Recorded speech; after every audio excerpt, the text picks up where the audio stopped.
తాము బట్టలు శుభ్రం చేసుకోవడానికి ఎన్నో ఏళ్లుగా వినియోగించుకుంటున్నటువంటి ధోబీ ఘాట్కు వెళ్లనీయకుండా స్థానికంగా ఉన్న గృహ నిర్మాణ యజమానులు అడ్డుకుంటున్నారంటూ కొత్తపల్లి పంచాయతీలోని పెన్నా నది పరివాహ ప్రాంతం వద్ద రజకులు నిరసన తెలిపారు.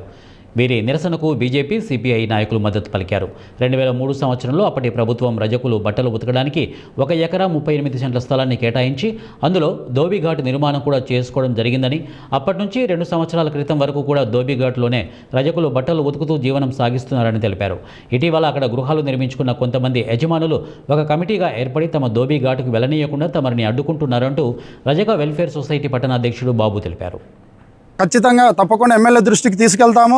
ఎమ్మెల్యే గారు మాకు ఈ రజకులకు న్యాయం చేస్తారని నేను తప్పకోకుండా ఆయన దృష్టికి తీసుకెళ్తాం. అవసరమైతే కలెక్టర్ దృష్టికి కూడా తీసుకోవడానికి వెనకాడము. ఇక్కడ వచ్చినటువంటి రజకుల స్థలాన్ని కూడా ఆక్యుపై చేసుకునే దానికి ఎంత దుర్మార్గంగా తయారైందో మనందరం చూస్తాం. ఈ కార్యక్రమానికి వచ్చినటువంటి ప్రతి ఒక్కరికి పేరు పేరున విప్లవాభివందనాలు.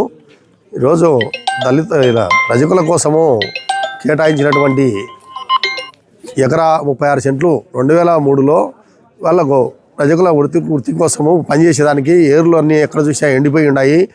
అది బోర్లు వేసి అక్కడ టౌన్కు అందుబాటులో అని చెప్పేసి 4 వైపులా ఇట్లాంటి ధోబీఖానాలు అనేది ఆ ప్రభుత్వం ఏర్పాటు చేసింది. 2003లో అంటే ఈ కాలనీ కూడా లేదు అప్పుడు. అది తెలిసి కాలనీ కూడా 10 ఏళ్ళ వచ్చినట్టుంది. కాలనీ అంత ఏర్పడింది అంటే 2003లో వాళ్ళకు ముందు ఇస్తే వాళ్ళ చుట్టూ కంచె ఉంది. కంచె ఈరోజు వాళ్ళను ఇబ్బందులకు గురి చేస్తూ అక్కడ లోపలికి పోకుండా దారి అడ్డగిచ్చి